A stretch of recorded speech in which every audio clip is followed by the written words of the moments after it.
അസ്സലാമു അലൈക്കും വറഹ്മത്തുള്ളാഹി. അൽഹംദുലില്ലാഹി റബ്ബിൽ ആലമീൻ. വസ്സലാത്തു വസ്സലാമു അലാ അഷ്റഫിൽ മുർസലീൻ വഅലാ ആലിഹി വസഹ്ബിഹി വസല്ലം.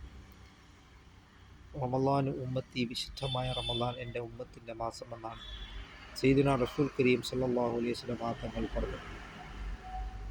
പുണ്യങ്ങളുടെ പൂക്കാലമായ വിശുദ്ധ റമളാനിൽ സയ്യിദുനാ റസൂൽ കരീം സല്ലല്ലാഹു അലൈഹി വസല്ലം തങ്ങൾ മറ്റു മാസങ്ങളെക്കാൾ ധാരാളം ദാനധർമ്മങ്ങളും ഇബാദത്തുകളും വർദ്ധിപ്പിക്കുന്നതായ മാസമായിരുന്നു വിശുദ്ധമായ റമളാൻ.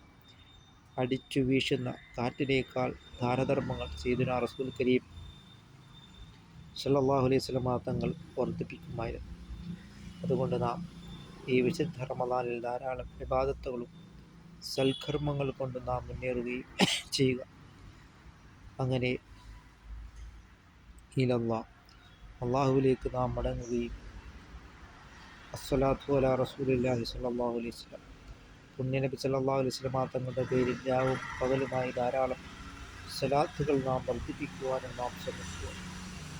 ഒരു സലാത്ത് ചൊല്ലിയാൽ അസ്സലാത്തു അലാ റസൂലില്ലാഹി സ്വല്ലല്ലാഹു അലൈഹി വസല്ലം മൻ സ്വല്ലാ അലൈഹ അശറ സലവാത്ത്, നബി സല്ലല്ലാഹു അലൈഹി വസല്ലം തങ്ങളുടെ പേരിൽ ഒരു സലാത്ത് ചൊല്ലിയാൽ 10 സലാത്ത് ചൊല്ലിയതായ പുണ്യമാണ് അള്ളാഹുവിൽ നിന്ന് നമുക്ക് ലഭിക്കുന്നത്.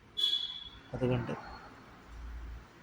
സുന്നത്തുകൾ ഫർദിൻ്റെ സ്ഥാനത്ത് ലഭിക്കുകയും അങ്ങനെ ധാരാളം പുണ്യങ്ങൾ കരസ്ഥമാക്കുവാനും കഴിയുമെന്ന് നാം മനസ്സിലാക്കിക്കൊണ്ട് നാം ധാരാളം ഇബാദത്തുകളും സൽക്കർമ്മങ്ങൾ കൊണ്ടും നാം മുന്നേറുകയും റമളാനിനെ നാം മുതലാക്കുവാനും നാം ശ്രമിക്കുക.